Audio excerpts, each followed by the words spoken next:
మనతో పాటు state secretary Kalyan గారు ఉన్నారు. అన్న చెప్పండి, 2.5 సంవత్సరాలుగా పాలన ఎలా ఉందన్న కాంగ్రెస్ పాలన? 2.5 సంవత్సరాల్లో వీళ్ళ స్కాములు, ప్రజల మీద దౌర్జన్యాలు, విద్యార్థి నాయకుల మీద కేసులు, వీళ్ళు చేస్తున్న పనులన్నీ అవే. వీళ్ళ స్కీములు లేవు. ఓన్లీ స్కాములు, విద్యార్థి నాయకుల మీద దౌర్జన్యాలు, నిరుద్యోగుల మీద దౌర్జన్యాలు. వీళ్ళు చేస్తుంది ఇది, రాష్ట్ర ప్రభుత్వం చేస్తుంది ఇది. అన్న ఇది 6 గ్యారెంటీల పరిస్థితి. 6 గ్యారెంటీలు ఇచ్చాము, అన్ని చేసామని చెప్పేసి ఈ కాంగ్రెస్ నాయకులు మాట్లాడుతూ ఉన్నారు కదా, దాని గురించి ఏమంటారన్న? 6 గ్యారెంటీలో ఒక గ్యారెంటీ వాళ్ళు ఫుల్ఫిల్ చేసారు. అదేంటంటే ఆ ఫ్రీ బస్ కూడా అది ఎట్లా తన్నుకున్నది మనం చూసింది, అది రియాలిటీగా మనం చూసింది. అది ఆ తన్నుకొని వాళ్ళు చేసిన గ్యారెంటీల్లో 6 గ్యారెంటీలో ఒక గ్యారెంటీ చేసారు. 400 హామీల్లో ఒక్క హామీ కూడా పూర్తి చేయలేరు వాళ్ళు. ఈరోజు కూడా పేద విద్యార్థులకి ఎడ్యుకేషన్ పరంగా కూడా ఈరోజు మనం చూసుకుంటే గురుకుల పాఠశాలలు కూడా బంద్ అయిపోతున్నాయి. రైతు బంధు లేదు, రైతు బీమా లేదు, కళ్యాణ లక్ష్మి లేదు, తులం బంగారం అన్నారు. ఆ బంగారం కళ్యాణ లక్ష్మి లేదు, తులం బంగారం ఏడు నుంచి ₹1,00,000 ఇచ్చే చేత అయితే లేదు. తులం బంగారం ఏడు నుంచి ఇస్తారు. అట్లా వీళ్ళు వచ్చిన 2 సంవత్సరాల్లో కూడా వీళ్ళు స్కామ్ల మీదనే డిపెండ్ అయ్యారు. ఈరోజు కూడా భూములు తీయాలి, భూములు అమ్ముకోవాలి. నిన్నగాక మొన్న SBI భూములన్నీ అమ్ముకున్నారు. వీళ్ళు ఇప్పుడు ఏది తిన్నా కూడా వీళ్ళకి కడుపు నిండదు. రేపు వచ్చే ప్రభుత్వం మనదే 100% ఏంటంటే ప్రజలకు అర్థమైపోతుంది. ఇప్పుడు మీరు ఎక్కడైనా మనం జనరల్గా వెళ్ళి అడిగినా కూడా రేపు ఎవరు గెలుస్తారమ్మా అంటే బీఆర్ఎస్ పార్టీ గెలుస్తుంది అని చెప్తారు. ఎందుకంటే వీళ్ళ రాబందులు లెక్క పడి తింటున్నారు తెలంగాణ రాష్ట్రం మీద. తెలంగాణ రాష్ట్రం తెచ్చుకుందాం మనం ఎందుకు, రాబందులు లెక్క పడి తింటున్నారు, దోచుకొని తింటున్నారు.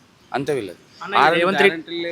రేవంత్ రెడ్డి బయటికి వెళ్ళి మీటింగ్లలో మాట్లాడుకుంటా హిట్లర్ని స్ఫూర్తిగా తీసుకొని హిట్లర్ పాలన చేస్తా అని చెప్పేసి అంటున్నాడు కదా, దాన్ని అన్న హిట్లర్ మనం హిట్లర్ని ఎట్లా ఐడెంటిఫై అంటే ఎట్లా రిమెంబర్ చేసుకున్నాం? హిట్లర్ చేసే మన పనులు ఏదున్నా సరే ప్రజల మీద దౌర్జన్యాలు కానీ అదే రకంగా చేస్తుంది. ఈయనేం తక్కువ చేస్తలేరు.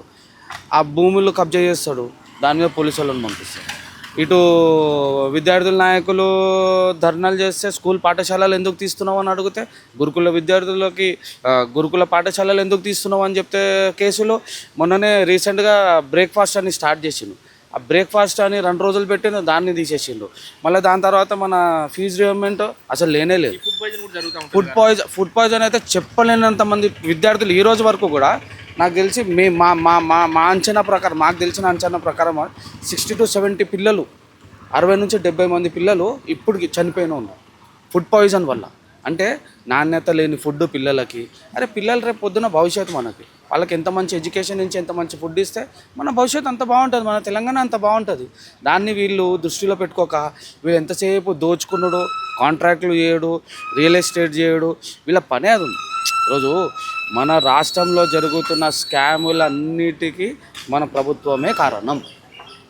అన్న ఈ గురుకుల పిల్లలు చనిపోయిన వాళ్ళ కుటుంబాలను ఆదుకుంటున్నా అసలు వాళ్ళని పట్టించుకుంటున్నా అన్న? ఎవరిని పట్టించుకుంటలేరు.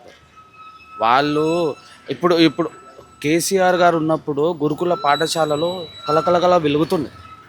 ఈరోజు పరిస్థితి ఎట్లుందంటే ఆ స్కూల్లో మేము ఎందుకు వేస్తున్నామని ఆయన అనే టైప్లో వెళ్ళిపోయింది. ఇప్పుడు మనం ఉన్నప్పుడు ఎట్లా అంటే టీఆర్ఎస్ పార్టీ ఉన్నప్పుడు ఏదైనా గవర్నమెంట్ స్కూల్ పిల్లలకు పంపించాలన్నా కూడా ఫుడ్ కానీ, నాణ్యత కానీ, గుడ్డు కానీ మంచి హైజీనిక్ ఉంటుండే. ఫుడ్ అయినా ఏదైనా సరే అన్నీ బాగుంటుండే. అప్పుడు బాగుండే. వీళ్ళు వచ్చినాక ఏమైపోయింది, ఆ పిల్లలు తినే ఫుడ్లో కూడా వీళ్ళకి పర్సంటేజ్లు పోతే అది ఏమైపోతుంది, కల్తీ అవుతుంది లాస్ట్కి. ఇప్పుడు వచ్చే 10 రూపాయల్లో కూడా వచ్చే 10 రూపాయల ఫుడ్లో కూడా కల్తీ చేస్తే రేపు పిల్లలు ఏం తింటారు? ఫుడ్ పాయిజన్ కాకపోతే ఇంకేమవుతుంది? అట్లా వీళ్ళు చేస్తుంది. అది ఎవరిని ఆదుకుంటలేరు. రీసెంట్గా మన పటాన్ చెరువులో బ్లాస్ట్ అయింది. వాళ్ళని ఎవరినైనా ఆదుకున్నట్టుందా? ఎవరిని ఆదుకోలేదు. నువ్వు హామీ ఇచ్చేసి వెళ్ళిపోయినావు, తర్వాత వాళ్ళ ఫ్యామిలీ ఏమవ్వాలి? అన్న ఆదుకున్నప్పుడు నేను చేసేదే ప్రజాపాలన అని చెప్పేసి మాట్లాడుతున్నాడు కదా, ప్రజాపాలన చేస్తున్నా అన్న అసలు? అది ఆయన చేస్తుంది ప్రజాపాలన కాదు, ప్రజాపాలన అది ప్రజలు కూడా అన్నారు దాన్ని ప్రజాపాలన అని. అదంతా ఎట్లా అంటే మనము ఏం చెప్తాము, రౌడీ పాలన, రియల్ ఎస్టేట్ పాలన. వీళ్ళ అన్నదమ్ములు కానీ వీళ్ళు కానీ రాష్ట్ర మంత్రులు కానీ మొత్తం ప్రభుత్వమే కుంభకై ఈ ప్రజాపాలన దీని అనరన్న. అసలు ప్రజాపాలన అసలు అనరు. దీని దోపిడీ పాలన.